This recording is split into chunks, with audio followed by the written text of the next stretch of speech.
ఉమ్మడి కరీంనగర్, ఆదిలాబాద్, మెదక్, నిజామాబాద్ జిల్లాల teacher, graduates MLC ఎన్నికల పోలింగ్ కరీంనగర్ జిల్లాలో ప్రశాంతంగా ప్రారంభమైంది. ఉదయం 8 గంటల నుంచే ఓటర్లు తమ ఓటు హక్కు వినియోగించుకునేందుకు పోలింగ్ బూత్లకు తరలి వస్తున్నారు.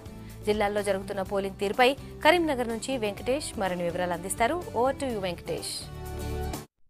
ఎమ్మెల్సీ స్థానాలకు కరీంనగర్, మెదక్, నిజామాబాద్, ఆదిలాబాద్ జిల్లాల పరిధిలో జరుగుతున్న పోలింగ్ ప్రశాంతంగా ప్రారంభమైంది. మనం ప్రజెంట్ కరీంనగర్ జిల్లా కేంద్రంలోని గవర్నమెంట్ హై స్కూల్ పోలింగ్ కేంద్రం దగ్గర చూడొచ్చు. మనకి ఇక్కడ పట్టభద్రులకు సంబంధించిన పోలింగ్ కేంద్రంలో ఉదయం 8 గంటలకు పోలింగ్ ప్రారంభమైంది. 8 గంటల నుంచి కూడా పట్టభద్రులంతా కూడా తమ ఓటు హక్కును వినియోగించుకునేందుకు పోలింగ్ కేంద్రాలకు తరలి వస్తున్న దృశ్యాలు మనం ఇక్కడ చూడొచ్చు.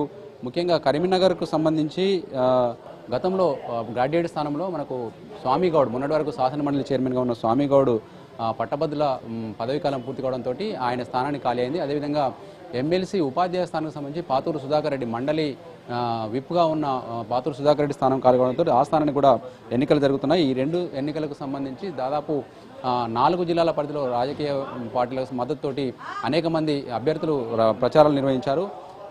ఇక అభ్యర్థుల విషయానికి వస్తే కాంగ్రెస్ పార్టీ బలపరుస్తున్న జీవన్ రెడ్డి, తర్వాత బీజేపీ బలపరుస్తున్న సుగుణాకర్ రావుతో పాటు టీఆర్ఎస్ బలపరుస్తున్న చంద్రశేఖర్ గౌడ్ మొన్నటి వరకు కూడా గ్రూప్ 1 ఆఫీసర్ల సంఘం నాయకుడిగా ఉన్నాడు. తర్వాత ఆయన కరీంనగర్ జిల్లా డీటీసీగా కూడా పనిచేశారు. ఆయనతో పాటు తెలంగాణ యువ పార్టీ తరఫున రాణి రుద్రమ ఉన్నారు. ఈమె కాకుండా మరో మొత్తం 17 మంది గ్రాడ్యుయేట్ అభ్యర్థులు బరిలో ఉన్నారు. అదేవిధంగా ఉపాధ్యాయ స్థానానికి విషయానికి వస్తే మళ్ళీ పాతూరు సుధాకర్ రెడ్డితో పాటు తర్వాత కాంగ్రెస్ పార్టీ బలపరుస్తున్న మోహన్ రెడ్డి, మరికొంతమంది మొత్తం 7 టీచర్కు సంబంధించిన అభ్యర్థులు కూడా బరిలో ఉన్న పరిస్థితి కనిపిస్తుంది.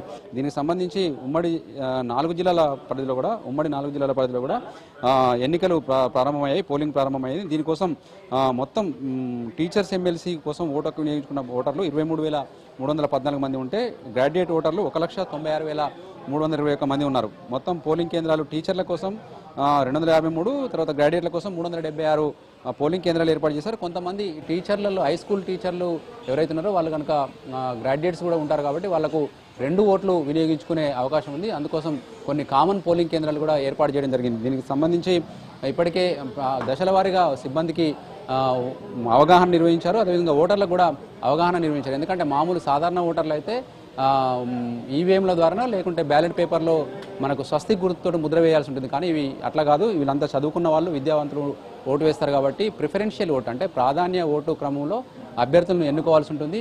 మొత్తం ఇప్పుడు గ్రాడ్యుయేట్ ఎమ్మెల్సీ ఎన్నికల విషయానికి వస్తే మొత్తం చూడొచ్చు ఇక్కడ 1, 2, 3, 4, 17 వరకు కూడా అభ్యర్థుల పేర్లు, వాళ్ళ ఫోటోలు కూడా ఉంటాయి. 1, 2, 3 ఇట్లా వాళ్ళకి ఎవరికైతే ఓటు వేయాలనుకుంటున్నారో ఆ ఓటు వేసే అభ్యర్థి పేరుకు ఎదురుగా ఒక బాక్స్ ఉంటుంది. ఆ బాక్స్లో పోలింగ్ కేంద్రంలో ఇచ్చే వైలెట్ కలర్ స్కెచ్ పెన్ ద్వారా నంబర్లు వేయాల్సి ఉంటుంది. 1 నంబర్, 2 నంబర్, 3 నంబర్ అట్లా వేయాల్సి ఉంటుంది.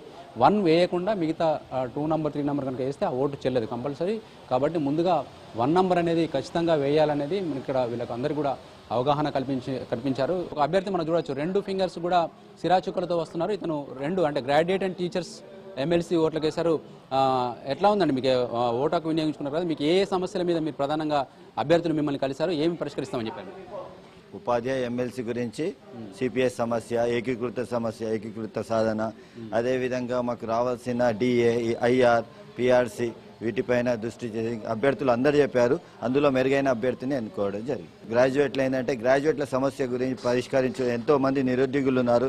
వారి గురించి ప్రశ్నించే వ్యక్తి ఉండాలనే ఉద్దేశంతో మేము మాకు నచ్చిన వ్యక్తిని మేము ఎన్నుకోవడం జరిగింది. ఇది మనకు గ్రాడ్యుయేట్లకు సంబంధించిన ముఖ్యంగా నిరుద్యోగ సమస్య కావచ్చు, తర్వాత విద్యార్థుల సమస్యలు కావచ్చు. ఎందుకంటే పట్టభద్రులకు సంబంధించిన వాళ్ళు ఇంజనీరింగ్ కాలేజీలు, తర్వాత స్కాలర్షిప్స్ ఇట్లాంటి వాటిని కూడా పట్టభద్రులు పీజీ చేసిన వాళ్ళు, ఇంకా డిగ్రీ పూర్తి చేసి విద్యార్థులుగా ఉన్న వాళ్ళు కూడా ఈ ఓటు హక్కు వినియోగించుకుంటున్నారు. మొత్తంగా అభ్యర్థులంతా ఎక్కడికక్కడ వాళ్ళ హామీలు అయితే గుప్పించారు.